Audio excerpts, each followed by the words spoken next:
Rahim. Assalamu alaikum, my dear students. Students, in our previous lecture, we have discussed line 1 to 18 uh, of the burial of the dead, and in this lecture, we will continue and we'll discuss the line number 19 to 24.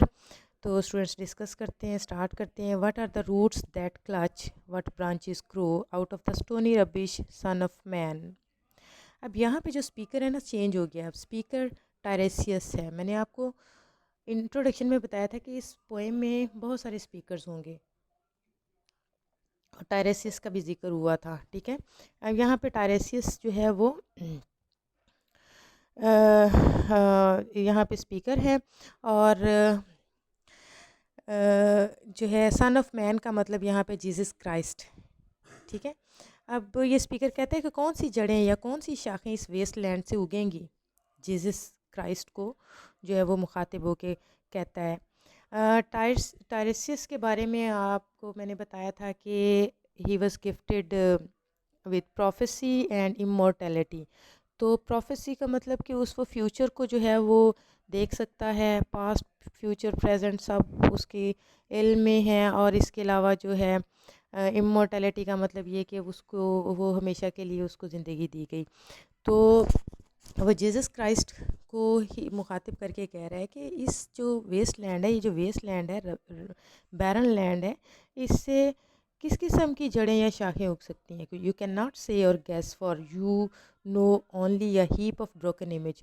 तुम इसको ना कुछ कह सकते हो इसके बारे में, ना कुछ गैस कर सकते हो, कुछ अंदाज़ा नहीं लगा सकते, क्योंकि तुमने सिर्फ जो है ना ब्रोकन इमेजेस को देखा है. वेयर द सन बीट्स, तुमने सिर्फ ब्रोकन इमेजेस को देखा है. ठीक है. जहाँ पे सूरज जो है वो निकलता है. क्योंकि मैंने जो है वो बहुत ग्लोरियस पास्ट देखा है. तुम वो नहीं देखा तुमने जो मैं देख चुका हूँ. इसलिए इसलिए जो है तुम गेस नहीं कर सकते कि इस बैरन लैंड से कौन सी जो है रूट्स या कौन से फूल या कौन सी शाखें उगेंगी. यहाँ कोई हरियाली नहीं है. यहाँ के दरख्त ऐसे हैं जो किसी को शेल्टर नहीं दे सकते. ठीक है. तो नेक्स्ट हम देखते हैं. कहते हैं and the dead tree gives no shelter, the cricket no relief. Dead trees हैं यहाँ के जो शेल्टर नहीं दे सकते. Cricket no relief. यहाँ पे क्रिकेट हैं, झींगर हैं, लेकिन उनकी आवाज़ जो है उसमें कोई म्यूज़िकलिटी नहीं है. वो किसी किस्म की तस्कीन प्रोवाइड नहीं कर सकते हैं. ठीक है. And the dry stone no sound of water, only there is shadow under the this red rock. अब कहते हैं कि ये जो स्टोन्स हैं यहाँ ये इतने ड्राई हो चुके हैं कि इनके ऊपर पानी की कोई आवाज़ नहीं है और किसी किस्म की कोई शेल्टर नहीं है, कोई शेडो नहीं है. सिर्फ एक शेडो रेड रॉक का है. अब ये रेड रॉक क्या है? रेड रॉक जो है actually it symbolizes the religion, religious shelter को शो कर रहा है. ठीक है. Come in under the shadow of this red rock. आओ तुम इस रेड रॉक के साई के नीचे आ जाओ. ठीक है. एलियट यहाँ पे वेस्टलैंड का एक अलग ही सीन पेश कर रहे हैं. ओल्ड सिविलाइजेशन, इसकी वैल्यूज़ और कन्वेंशंस जो हैं वो ख़त्म हो चुकी हैं. अब सिर्फ ब्रोकन इमेजेस का एक ढेर है और इस स्टोनी वेस्टलैंड से कुछ भी ग्रो करता नज़र नहीं आता. सिर्फ एक दरख्त है, पुराना दरख्त है जो ज़मीन पे पड़ा हुआ है. और अब ये जो दरख्त है ना, ये यहाँ पे एक अच्छे इंसान को रिप्रेजेंट कर रहा है जो पहले कभी एक शेडी ट्री होता था और लोगों के फ़ायदे के लिए काम करता था, मगर अब ये नहीं है. यानी कि इंसानियत मर चुकी है. अब ये गिरा हुआ दरख्त जो है ना वो एक्चुअली डेड ह्यूमैनिटी की जो है वो अलामत है, इंसानियत की तबाह को ज़ाहिर करता है. असल में वेस्टलैंड की ये बैरननेस, ये बंजरपन मौजूदा इंसान की स्पिरिचुअल बैरननेस का सिंबल है. और ये रेड रॉक जो है ये क्रिश्चियन चर्च को कहा गया है जो कि खुदा की ताकत को सिंबलाइज़ कर रहा है. तो स्पीकर ये कह रहा है कि सारी विल्डरनेस में एक रेड स्टोन का जो शेडो है ये ही अनचेंजेबल है.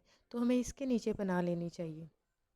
रिलीजन ही हमें इस वेस्टलैंड से बचा सकता है और इस बंजर ज़मीन पर शेल्टर दे सकता है.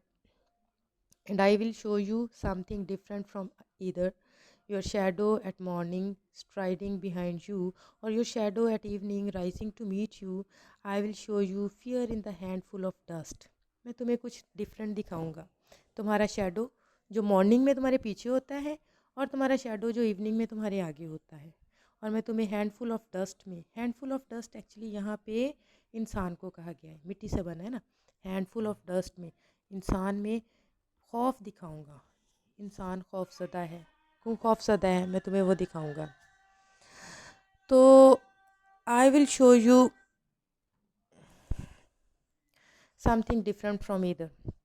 अब देखें, यहाँ पे दो तरह के साए का जिक्र हुआ. मॉर्निंग में जो साया होता है वो आपके पीछे होता है जब आप सन को फेस कर रहे होते हो. इवनिंग में जो साया होता है वो आपके आगे होता है जब सूरज आपको फेस कर सूरज फेस का आपके बैक साइड पे होता है. तो असल में ये आपकी यूथ और ओल्ड एज को ज़ाहिर कर रहा है. यानी कि यूथ में जब आप बच्चे होते हो या जवान होते हो तो उस वक़्त जो है वो आपके सामने ज़िंदगी होती है, आपके पास वक्त होता है, लेकिन फिर आप उस वक्त को ज़ाया कर देते हो. और जब बूढ़े हो जाते हो तो वक्त आपके पास नहीं रहता, ज़िंदगी पीछे रह जाती है, और फिर आप मौत के खौफ में मुब्तला होते हो. यानी कि इंसान असल में एक मिट्टी का ढेर है, और उसका ये जो साया है ये चेंज होता रहता है. उसके फियर्स चेंज होते रहते हैं, उसकी एक्सपेक्टेशंस चेंज होती रहती हैं. और एक जो गॉडलेस इंसान होता है, जो बेदीन इंसान होता है, वो हर वक्त खौफ में मुब्तला रहता है. यहाँ पॉइंट जो है वो नेक्स्ट लाइन देखें. ये नीचे की जो लाइन है ये जर्मन में लिखी हुई है. इनका मतलब है कि ताज़ा हवा चल रही है, वतन से ताज़ा हवा चलती हुई आ रही है. ए मेरी आयरिश महबूबा, तुम कहाँ हो, तुम कहाँ रह गई हो. तो ये जर्मन लाइंस असल में रिचर्ड वैगनर से डायरेक्टली कॉपी की गई हैं. रिचर्ड वैगनर की ट्रिस्टन एंड आइसोल्ड से कॉपी की गई हैं. ये ट्रिस्टन कौन था? ट्रिस्टन जो है एक इंग्लैंड में रहने वाला शख्स था जो आइसोल्ड से मोहब्बत करता था, मगर ये गिल्टी लव था उसका, यानी कि रूहानी नहीं जिस्मानी था. और वो इस गिल्टी लव में डिसअपॉइंटमेंट और जो है वो पेन का शिकार रहता था. तो पोइट असल में मॉडर्न मैन के फ़िज़िकल लव और जो है फ़िज़िकल प्लेयर को क्रिटिसाइज़ कर रहे हैं. अब नेक्स्ट लाइंस देखें. इसमें स्पीकर फिर से चेंज है. You gave me high sense. ये वाली जो स्टोरी है, इसमें जो स्पीकर स्टोरी बयान करेगा वो प्रीवियस स्पीकर की जो है वो स्टोरी के साथ रिलेट करेगी. You gave me high sense first a year ago. They called me the hyacinth girl, yet when we came back late from the hyacinth garden. तुमने मुझे पहली दफ़ा 1 साल पहले हाइसेंथ दिए थे. हाइसेंथ एक तरह का फूल होता है, इसलिए सब ने मुझे हाइसेंथ गर्ल कहना शुरू कर दिया था. जब हम हाइसेंथ गार्डन से बहुत लेट वापस आ रहे थे, your arms full and your hair wet, I could not speak and my eyes failed. I was neither living not dead and I knew nothing. तो तुम्हारे बाजू भरे हुए थे, तुम्हारे बाल गीले थे, मैं कुछ नहीं बोल सकती थी, मेरी आंखें देख नहीं सकती थी, और ना ही मैं ज़िंदा थी ना मरी हुई थी, और मैं कुछ भी नहीं जानती थी. Looking into the heart of light the silence. और सिर्फ जो है वो मैं रोशनी और ख़ामोशी के दिल में जो है वो देखती थी. नेक्स्ट जो है वो लाइन जो है वो जर्मन में है, जिसका मतलब है डल एंड एम्प्टी द सी. यहाँ पे पोइट एक हाइसेंथ गर्ल की स्टोरी दे रहा है. This is the first experience of a young lover. The lover is very excited. Tristan जो प्रीवियस हम लोगों ने पढ़ा, ये ट्रिस्टन और आइसोल्ड की स्टोरी की तरह, ट्रिस्टन के लव की तरह इस यंग मैन का जो लव है वो भी गिल्टी है. वो जिस्म से मोहब्बत करता है, क्योंकि हाइसेंथ गार्डन में वो सीक्रेटली मिलता है अपनी बिलवेड से.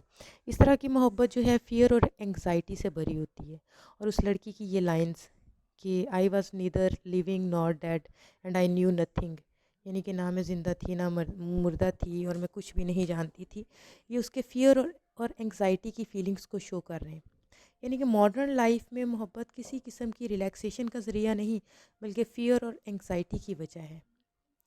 तो इलियट जो कि प्योरिटन था और सेक्सुअल वो एलिसिट सेक्सुअल रिलेशनशिप पर तनकीद करता है, जो कि मॉडर्न एज में बहुत ही कॉमन हो चुका है।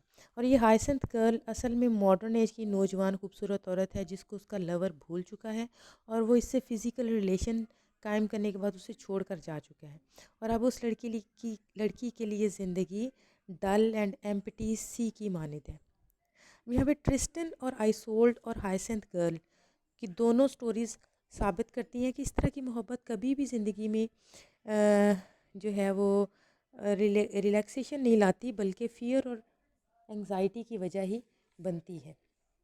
ठीक है, अब जो है यहाँ तक था स्टूडेंट्स, 25 तक लाइंस। नेक्स्ट लेक्चर में हम लोग नेक्स्ट लाइंस को डिस्कस करेंगे। तो नेक्स्ट लेक्चर तक के लिए अल्लाह हाफिज़।